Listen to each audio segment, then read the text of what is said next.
Hey, greetings there, dear lovely viewer. This is Totally Amazing, the home of scientific knowledge, discovery and research. This is the 1st of January 2K19. Today, in this video, we're going to be looking, let's get that out of the way for the time being. We've got these three devices here, and this is a little bit of reverse engineering of something we're going to be looking at. And you've probably heard of TiVo boxes if you're a Virgin customer, or the Sky Q or Plus Q or whatever if you're a Sky user, or whatever it's termed as in your country if you're elsewhere. Now, what this is, I can't show you on the underside of this because obviously there's my user credentials, and go play with your own stuff. Don't be hacking my stuff, so I'm not going to show you that. What we have there is the pop me back in when you're finished, kind of. So on the underside of that, no, you're not seeing that, is the WPA key and password and credentials for this modem router. Now you have on the underside there is an aerial input for cable or whatever, cable TV or for normal aerial or whatever, and of course these 4 ports attached to your computer, and these 2 go into your phone line, and that's obviously for your modem router for internet access. Now, these 2 things, this is what we'll be focusing on. These are actually made by a company called Aris out in Taiwan, and yes, I've taped over the credentials on the underside. What these are, as you can see here, these have hard drives in them, and these are essentially for multi-room. As you can see, there's 2 of these, and these can actually connect to that box by Wi-Fi, or if you wanted to, you can connect to it by internet or whatever. Now here you can go SCART out or connect in, so you can plug this unit here into a TV or via HDMI or USB, or by this kind of sort of D-audio, or this kind of what looks like optical kind of deal, and essentially this goes into whatever room or whatever TV you want that in, and the one underneath could go into another room. And if you have like up to 10 of these, so if you have 10 rooms in your house, then you can have like up to 10 of these connected to that. So you can connect to your modem router wirelessly, and this essentially would connect to your TV or to whatever. These have a hard drive in them, and that's what we're going after, because these take, well, inside here, not take, rather, they actually have a 1 terabyte drive, and something similar to that. Now, this is a hard drive, or rather a mass storage drive, mass storage device. As we see, this came out of a server on desktop, actually is 250 gig, which is also made by Western Digital. It's the same thing that's in there. Now, the thing that we're going after is a little bit smaller in form factor and size than this. So that's basically how that is, because this is 3.5 inch. The one inside here is 2.5 inch. So let's just get the hard drive out of the way, and of course this, taking care not to reveal any usernames and passwords. And just before we do, this comes into something called reverse engineering, because I'm going to show you how to do this. Well, I'm not showing you how to do it, I'm showing you how I do it, because this is reverse engineering. I do these things so you don't have to. obviously, because if you look at my t-shirt, I'm into cybersecurity and all of that fandango.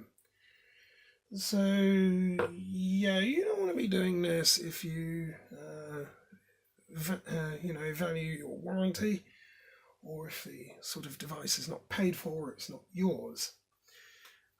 Reverse engineering, just on the side note, is otherwise known as back engineering, teardown engineering, and or just let's take it apart and find out how it works engineering. I've been doing this stuff for a long time. Hardware reverse engineering. I'm 37 years old.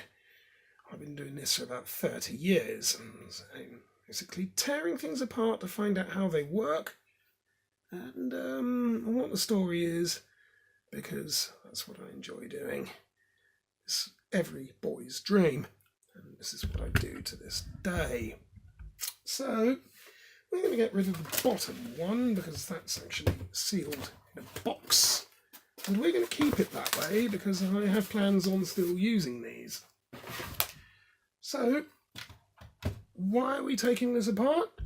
Well, it has a 1 terabyte or 1 teb hard drive in there, which is 1000 gig, and we can actually extract drive out of this, hopefully put it inside a notebook computer and use that, and hopefully take the storage drive out of the notebook and put it in there, as we don't really watch TV because TV is boring. It's far better to watch me, to be honest with you. You'll learn a lot more than just watching garbage on TV, because it's poo. So we're going to take this apart and let's have a look. But just before we do, I'm going to need some specific tools, because there's the underside of that. Let's zoom in. I have to sort of crane my hand over here, and there we go. So there we are. Let's just get that set. Now we're going to need some tools. So we're going to need a sort of driver with an interchangeable head facility. Now, I don't have a spudger, so instead I'm going to use 2 precision screwdrivers, and of course a VDE kind of other fastener driver for whatever else, and of course a selection of security bits, because we're immediately going to encounter that kind of deal. I already know what bit it takes.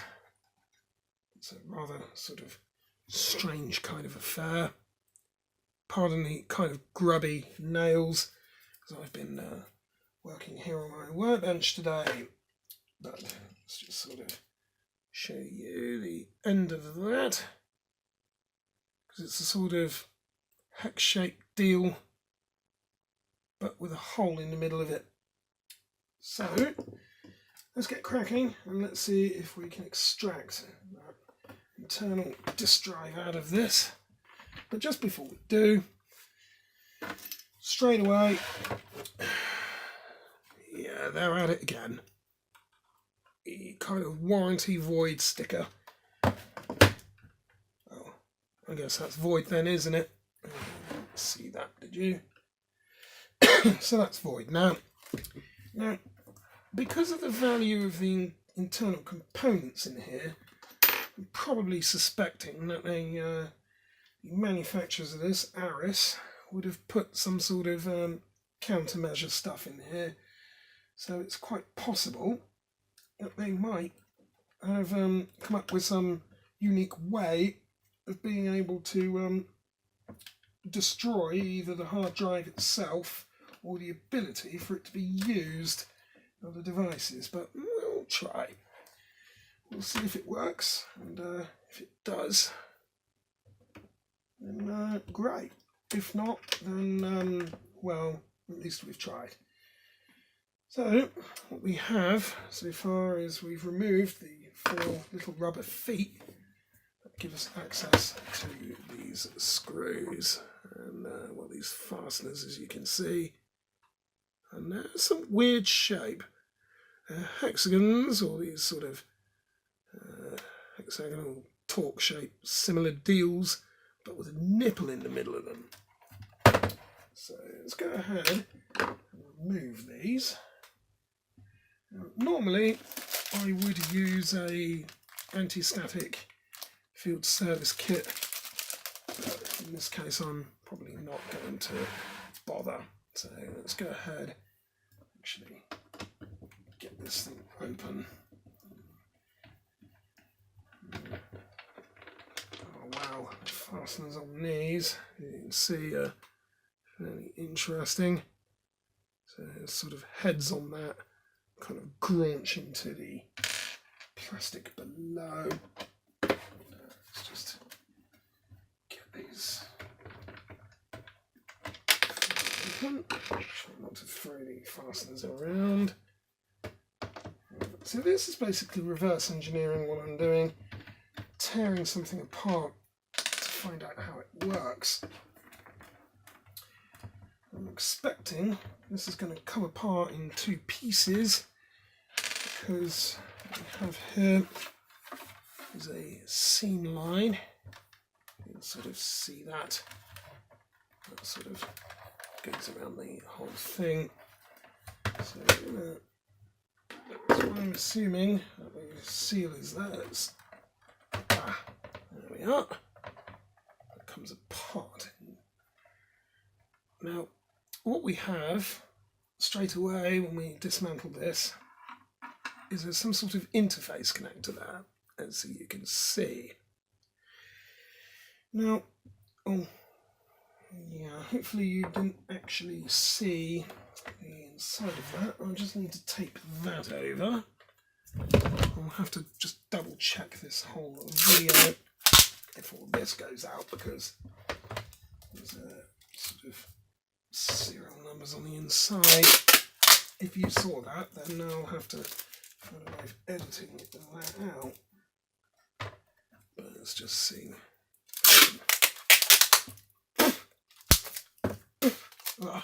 Just eating sort of sticky tape. There we are.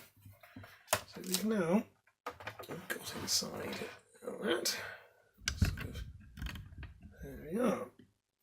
So that's how the thing would have been stuck together. We've now separated the two parts, and this is the thing that we're going to take a look at another day. There's going to be all sorts of interesting electronics in here. So we're going to set this off to one side. Let's just put that, in fact, let's just move that right out of the way. And inside here is where the hard drive is going to be. Now, unfortunately I don't have a spudger. I'm just going to try and get inside here with a couple of screwdrivers. Not actually trying to damage too much. There we are, that was popped on the side, so you can see that. Just need to get the other side surrounded somewhere. There we go. Let's got that side up. Spin this around quickly. Maybe two around here, I would have thought. God, it's really kind of grouching in there. Let's just shove that in there. This requires a fair bit of force. But, get in there, I think.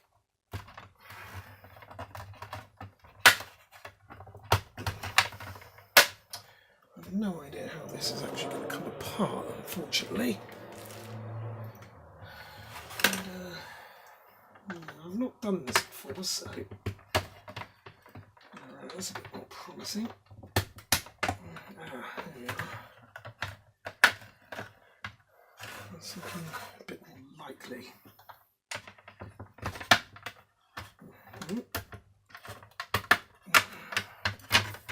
There we go, we've got into it. So that's the top plate. Let's just put that out of the way for now. And that's the hard drive we're going after. So let's try and remove that. How are we going to do this? Right, because there's 2 screws here. 4 that hold the caddy on. So let's just remove all 4. And see how we go. Let's just take out the 4 retaining screws that hold the drive caddy in place.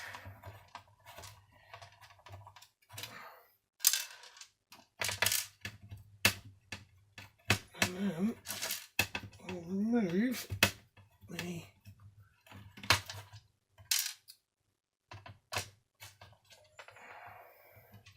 two saddle clips that look like that hold the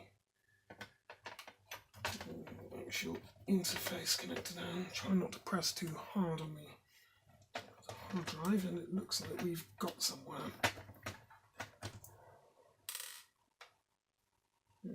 How does this come out?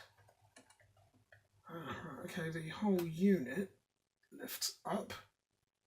Okay, so we've extracted 1 terabyte hard disk drive, which we now can test out to see if that will fit inside another computer. Now what I'm going to do is these screws we've just removed, we're actually going to put back in place. I'm actually going to remove that clip from here. That's the SATA interface for the hard drive, and that's the clip that came out, or the saddle connection clip, so we can put that back in. Let's do that now. We can at least put this thing back together somewhat. That's going to be awkward. This screwdriver is oh dear. Fastener driver is not actually sort of magnetic, so it's just, that's going to be a pain. Okay, let's just try and pull that towards the end of the bench. Do that there. Because the underside of that saddle clip actually protrudes under, so it sits a bit proud. So we'll just put all these back in. So when we go to actually fit a smaller drive in here, we can, that's not where that goes, that. At least we have, oh god, that's not very good. These sort of screw fasteners, they just sort of graunch into the plastic polymer kind of BPA deal of rather cheaply made frame. I think what we might do at some point is redesign this into maybe something out of aluminium or something a bit nicer, if we end up keeping this as is. So let's just put these sort of deals back. Let's just make sure they're all fastened up neatly. So at least they're sort of sitting flush again. Oh god, I don't know what that was down by my feet, but I just decided to go for a walkabout.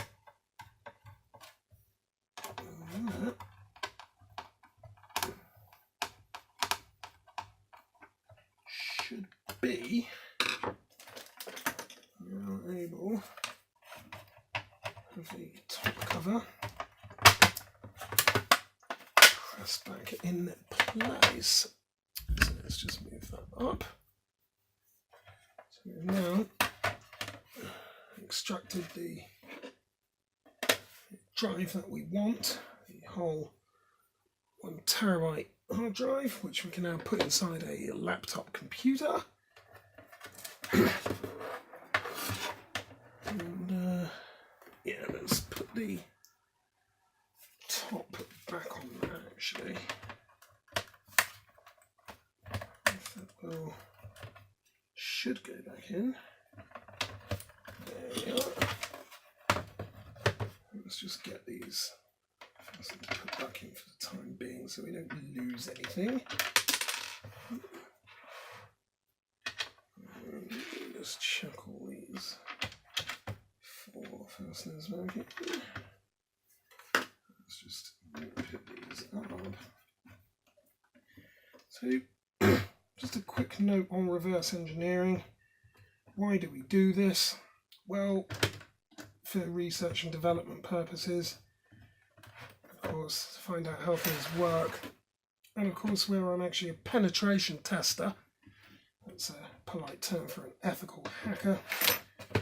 And we can find out how secure these things are for possibly intrusion purposes. Of course, for the right way. But what we can also do, theoretically, is put well, anyway, back to this device, we can put a lower spec drive inside that, and well, we don't really need this for major things anyway, so I'd rather have the 1 terabyte drive in my laptop rather than in here. Well, it's not a laptop, it's technically a notebook, but you'll get the whole point. So just put these rubber feet deals back on, just press them in, so, and there you are. You would, other than the fact that it has a broken sort of seal, which doesn't really look too bad, just a little bit torn off as I tried to remove it another way, but you wouldn't actually know, looking at that it was actually taken apart. So theoretically, if I wanted to, I could put a half-size drive inside that, and no one will be any the wiser until they go to discover that it's only half the size capability for storage. But never mind, we only need about half of the size of this in there anyway, because this is going inside, hopefully, a notebook computer. Now, this is why we do reverse engineering, so we take things apart and we then learn how they work, and of course it's science. Let's just move over here. Let's just zoom out. Oh, it's kind of hot night as well. Hot. Because of course this is science. Of course it is. That's what this is. Engineering is a science. It's the purposeful use of science. That's exactly what engineering is. And that is scientific knowledge and discovery. And this is the home of it. And of course research. And that's a pretty good whiskey. Also a huge shout out to my mate Liam as well. And a few of the other lads too, who I know. And to you as well, dear lovely viewer. As always, like, comment, subscribe, and that little bell thing, you know that,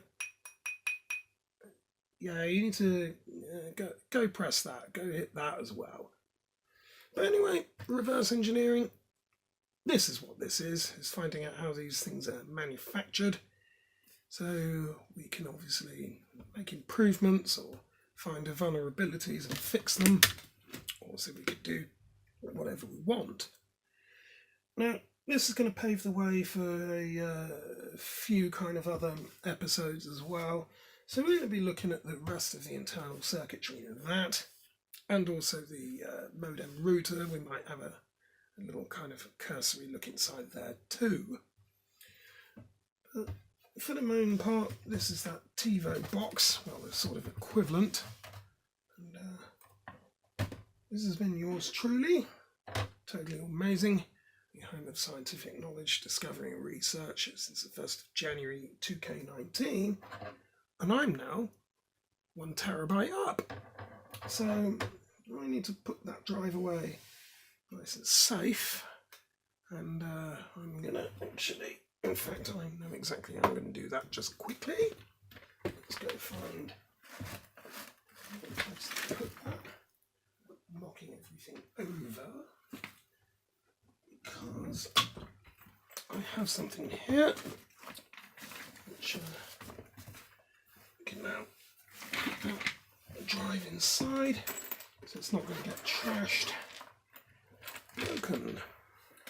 And that's actually, just on a quick side note, that's one of many hack packs. So I also, as I said, do penetration testing and network auditing and hacking. So what I'm going to do is just put that thing, hopefully it fits inside there. I might actually have to, actually it might not, or maybe it might. Oh God, I should have actually removed that anyway, but that's probably going to damage that there.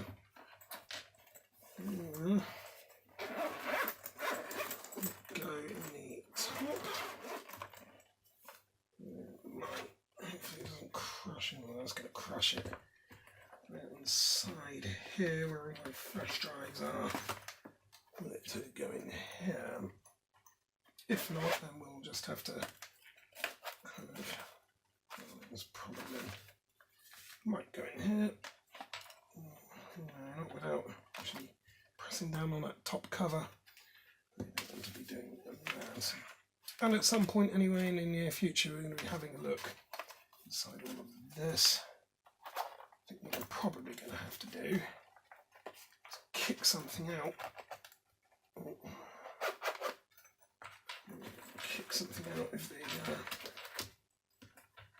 the compartment. There's a smaller hard drive in here anyway, so we'll just have to get rid of one of these, I think. That can actually get fitted in there anyway. That's a sort of solid state affair. It's only 60 GB. So we might be able to try. I probably ought to remove those metal things off of that actually, because it's just going to get caught up on that netting. In fact, that might go. Let's try that. Because it's not pressing down on there too hard, which it seems to be okay. There we are. So that's our sort of little hack pack there with our salvaged storage drive in there. So we can just quickly zoom out a little bit. There. Just set that off until later on, and that's obviously what we've just pulled apart. Now, of course, I'm just off now to go and pull myself apart. Well, pull myself apart, not a pint. So I'm using the Gold Reserve whiskey, and there's not much of this left. So that's a very nice little whiskey. Of course, though, if you're going to be drinking that, please abide by all of the necessary rules and laws in your country. Also, you need, in fact, let's finish this quick. Oh, yeah. I don't normally. Oh. Wow. I don't normally bulk my whiskey like that. I normally take my time with it. Oh dear. Sounds like a horse. Let's have a quick can of that instead. And probably shouldn't really be doing this on a sort of school night, as it's 1:45 in the morning. That's a little bit late for a sort of Thursday, but I've been sort of kind of needing to do this after hearing some other bad news as well. Of course, there's a previous video if you want to have a look at that. But anyway, it's for sort of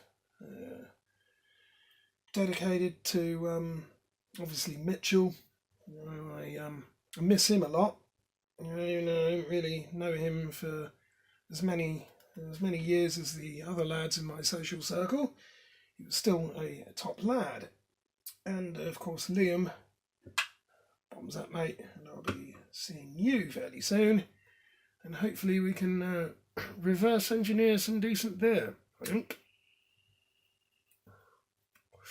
And just before I get off, these things are no good for your health. Don't do it. Anyway, this is yours truly. Everybody, stay all safe. Alright. This makes Mr. Robot, well, maybe Mr. Robot could learn a few lessons off me in time. It comes to real engineering, eh? Anyway, this has been yours truly. Totally amazing. Once again, home of scientific knowledge, discovery and research. Since the 1st of January 2019. Stay totally amazing. I need to finish some of this, and it's getting a bit late, so I'm gonna have this, and I'll deal with the computer another day, I think, because I also need to check that hard drive's gonna work in case there's any countermeasures in that. I'll go into more details about this later. Until then, over and out. Stay amazing. See you soon, people.